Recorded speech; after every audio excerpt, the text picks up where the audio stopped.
Hey guys, how's it going? Welcome back. So I said I'd do a little bit of an update here of little things I've been working on. Nothing too big, just a lot of painting and finishing things up. So you'll probably recognize some of these from last time I did kind of a painting update video. These are from the Reaper Bones 4 Kickstarter that I said I would try and get as much done as possible before I go and back the Bones 5, just to kind of justify it to myself. So that's my roper there. Pretty quick paint job, which you'll see is kind of a theme that I don't put an absolute ton of work into minis, but I think I kind of get them to a decent enough tabletop standard. And I have a bit of fun with some of them, like these ghouls here. Really quick and easy, dirty paint job, but I think it really gets their kind of skin tone across, and they're unhealthy and obviously ghoulish, and not very pleasant guys to be around. But just picking out some colors and having a little bit of fun with this glossy blood effect here with some Mod Podge to create some gore coming out of his mouth there, especially with this guy because he's got kind of a lot of movement in his pose. He looks like he's turning around from eating a corpse or something and getting someone's got his attention and he's going to lunge at them. So you can take a lot from the poses. These guys are a bit weird now. There's something a bit different. Minotaurs, probably I might call them. Just little tiny Minotaurs, and you see the dot on his eye there. I did that quite lazily. If that will focus for me, yeah, you can kind of see it there. Yeah, that's instead of using a brush, I cheated and just used a little pen. Fine tip pen, just for little details like that. If it will focus, it's not really going exactly where I wanted to go, but in his eye, just a really small nib of a pen is that one's a good one. You notice that one, just to pop it out, and it actually adds a lot to it, brings them kind of to that next level really easily and really quickly. Big spider, I suppose you can't really have too many big spiders. This could be a stand-in as well for Shelob and stuff like that. It's very useful for different RPGs or just games in general. I feel like big spiders or giant spiders in fantasy are pretty common. You'll see it in a lot of MMOs as well. You always end up fighting giant spiders for some reason near the start of your adventure. I don't know why. It seems to be just a standard. This guy, another guy, finished up one of my Pokemon conversions. My little Pokemon conversions. Don't ask me exactly what this is. I think it's Simseer. I think he was originally is like a monkey Pokemon, and this hair was his tail. But I gave him a little nice, I don't know, tunic or robe. It wouldn't be a tunic or robe, little loincloth there. I sculpted him a new face. Yeah, just he has a certain pose. It's kind of I just kind of went with it. There's no kind of direction with that one. It was just a bit of fun to mess around with. These guys are all kind of work in progress as well. Like nearly finished up this Cyclops here, so you'll see his eye is obviously not finished, but had a bit of fun kind of just messing with different flesh tones. If this is gonna work, just change that a little bit. Just different flesh tones and kind of not going too crazy with it. But if I had a few guys at once will say like, look, you have this Etten here, and the majority of his surface is flesh as well, so you can go for a different tone and kind of do them all at the same time. Like you'll see this guy here that I have to do in the back. Obviously, he's a lot of flesh as well, so it kind of depends what kind of complexion I want to go for. But yeah, start with brown undercoat. But it's handy when you do a lot of them at one time because you can kind of fly through them pretty quickly, and you'll have the majority of the mini done then. To move on to the next step for detail, and like you'll see, this guy's kind of gone on to that step now where I'm working on the shields and the bits and bobs. These skulls, got a little pouch, a barrel here, a pig. I think that's a hand, I think, coming out of his bag. So there's lots of detail and lots of kind of things you can work on as a story, Like look at this blacksmith anvil here, like that could, even in itself, that could be an anvil in the blacksmith's family for generations, and it's been stolen, and maybe it's got inscriptions on it as well, and it's actually made the Etten quite powerful because it's super hard. It's actually blessed or something like that, and he's using it as a weapon. Just that's just silliness off the top of my head there.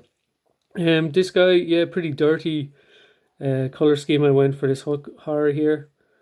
Kind of went for I had them really bright first, and then I wanted to dirty them up because it made more sense to be. He would be more camouflaged in the habitat of the Underdark, we'll say, in my brain anyway. And same thing again, I just picked out his eye, if it wants to focus for me. Yeah, same thing again, just with the pen, doing that little stripe down the eye. I think it really brings it to life because there's not much, we'll say, massive detail.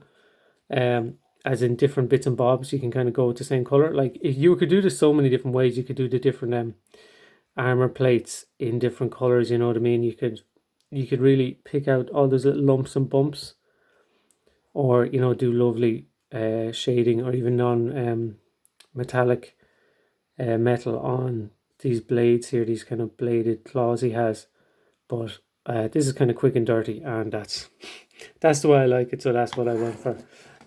Same with this guy here, Umber Hulk, Bish Bosh. He's kind of done, but there's a few washes, messing around with some green colors.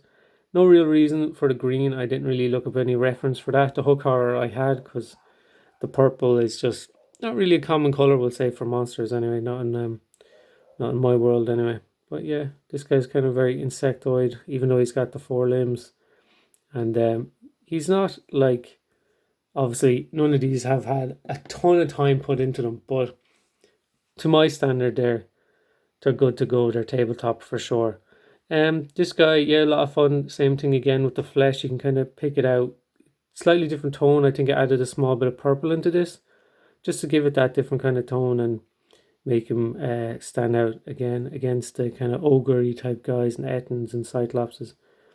Picked out his eye there just with a bit of yellow. You'll see his coat on the back is quite glossy. That's because I've been experimenting with this kind of ink, calligraphy ink, and it kind of reminds me of the old ink from Games Workshop that I used to use way too much on my Lord of the Rings orcs, and they were a sight to behold. I probably still have them somewhere. They're inked up to the max.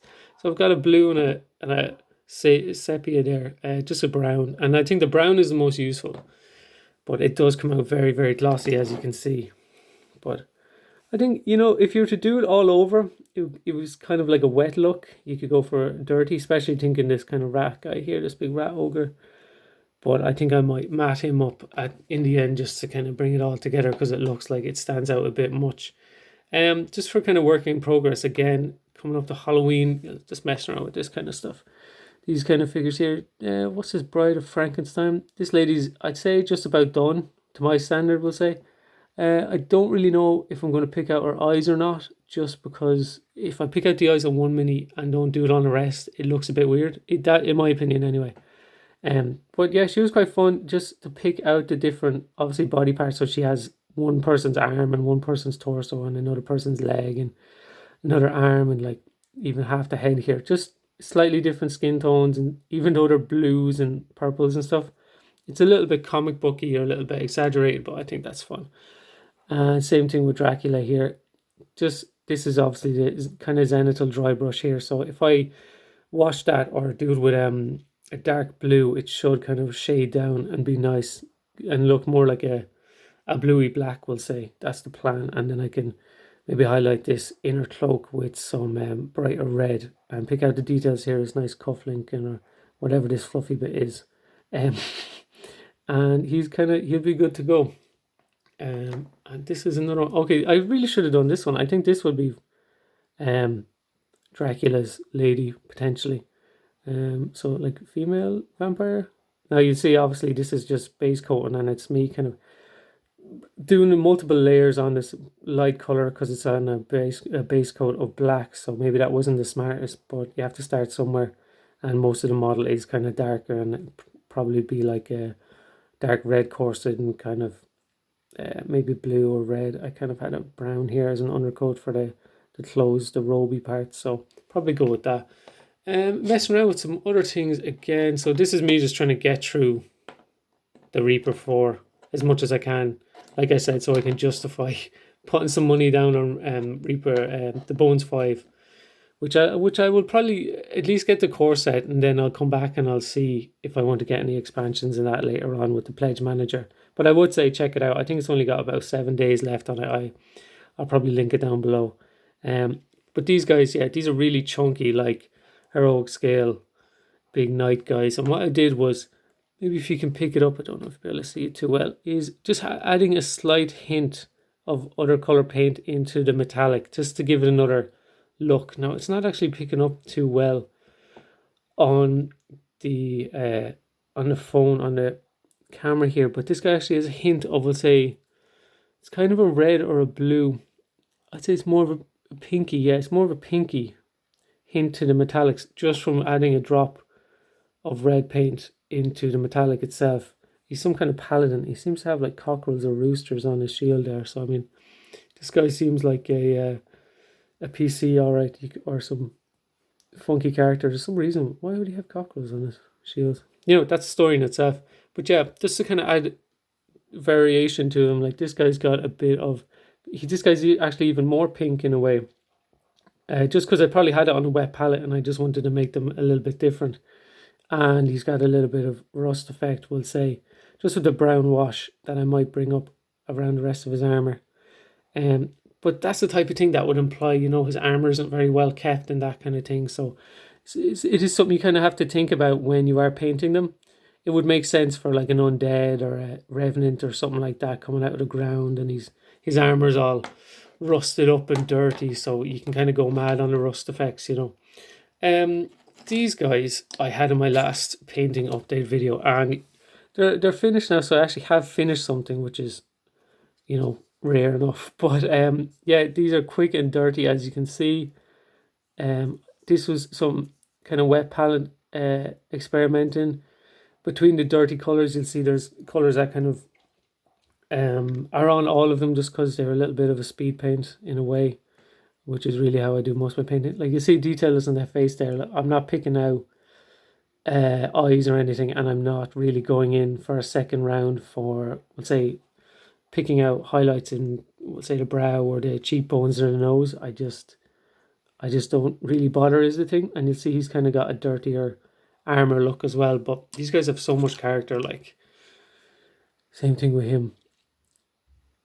I like them. They're nice, quick and dirty. The shades of the different inks and that make it look that little bit more gritty and realistic, I think, anyway. He's got a chicken there on his spike, on his hook. And I actually use, for some of their skin, I use more of a purple wash. And it actually kind of put a different effect onto their complexion. Like, which one? This lady would probably be the most noticeable. And it's very light, but usually I would use a brown, a light brown kind of wash for people's, let's say, Caucasian skin tone. But I think the purple kind of gave them a different effect. And she's, same thing again, they're all kind of quick and dirty, but I like them. Like, you'll see here, that's the blue wash as well, which is a bit, it stands out a bit. I really should dull that down. The blue is quite strong. I think it really, yeah, it really flies out, really stands out from the rest of the mini. But yeah, they were a lot of fun to paint. They did have a lot of extra detail on them.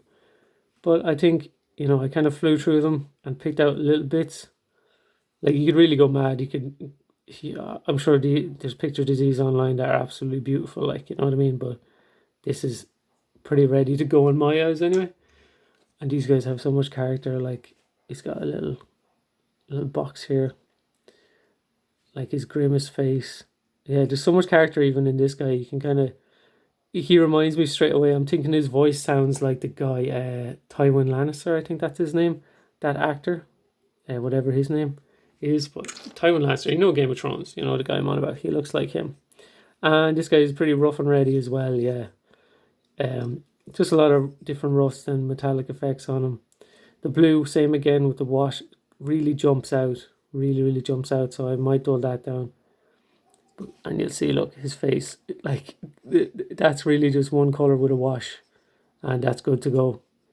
But you know, that's, we'll say, my standard. But I think rough and ready, we'll call it rough and ready, and they're good to go. Now, a little bit of a follow-up of what has been on the go for a good while. These two guys I'll finish up on. This guy you'll recognise from, Jesus, a good few videos ago. This Minotaur, that's eventually being finished here, but I said I'll add him into this video before I spray him up. I gave him an axe, because I'm pretty sure that's what Shad said was a good weapon, if I remember correctly. an axe or a big, huge sword. But I went for an axe just for something different. And it's all going to be one kind of big piece of metal. It's actually a epoxy sculpt. So it was obviously drilled through his hand because this is like a pewter. Drilled through his hand, and I had plastic card just to fill it out a bit around the side. And this is cardboard with baking soda and super glue to kind of strengthen it up. And there was cardboard and plastic card glue to kind of support it as well with baking soda and super glue. And then it was all covered in epoxy sculpt and kind of given this rough and ready kind of weird. It's all going to be metallic, and it's just going to look. I think it'll be cool. I'm going to do like pretty beaten, kind of rusted metallic, just because he's going to be, if he's living in a a labyrinth or a maze, he's not going to be looking after his gear too much. And his shield, absolutely huge shield here. I wanted to go for at least the size of a 28mm, just, do you know what I mean, to make it absolutely imposing. Like, how are you going to get past that? Like, if he's coming charging at you down through a hallway. Because he's not the beefiest Minotaur. If you look at him, he's not actually as Minotaur miniatures. That's kind of hard to say.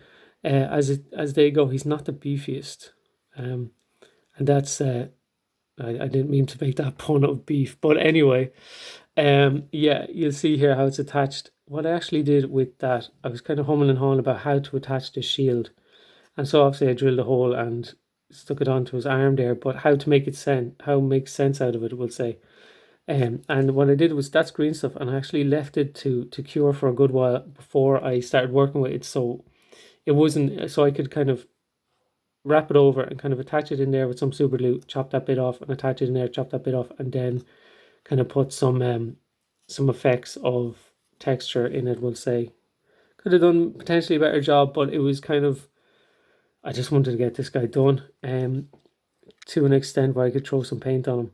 And I think it works. Like, you're not going to be looking at that too much, and the pose is quite different. In my head, I don't know why, I feel like he was a 28mm. He looks like this, well, he's not miniature originally, he was just a figure. Could have been 28mm, and then they just blew him up just because he's not the chunkiest Minotaur. But maybe that's because I'm just used to chunky Minotaurs. And to finish up, this guy is one of Moshi Monsters. I used to convert Moshi Monsters, you see in my older videos, just messing around with them, just putting some putty on them for the fun of it and kind of seeing where it goes. And that's kind of what happened with this guy here. He was originally this little skating princess looking thing. I don't know how else to explain it. I had a little tiara and he actually had skates here. But I gave him this lovely face and then chopped his head off, and he's going to be some kind of like red cap or a little mischievous gnome type guy. And yeah, the scale is really weird, but I think, look at this. Between the two of them, they look quite weird. But I think if I do a little bit more work on this guy, add some more detail. His pupil was after falling out and I lost it. So, I'll have to do another one. I actually kind of like it though, because it's really weird. I might take out that one, because that looks even freakier, if it's going to focus for me. Yeah, the other one looks even freakier. I might actually take that out. And he has this big red cap. I think red caps are a British mythology, kind of mischievous elf type creature. I'll have to watch the AJ Plinkett video on it again to catch up on my lore. If you guys don't know who I'm talking about, check out AJ Plinkett of the Mighty Glue Stick channel to check out all the crazy lore and stats and creatures in D&D. You'll get some inspiration there to make some stuff. Anyway, guys, look, that's it. I'll leave it at that for this video. I'll catch you in the next one. I don't know what it's going to be or when it's going to be, but yeah, cheers. Good luck.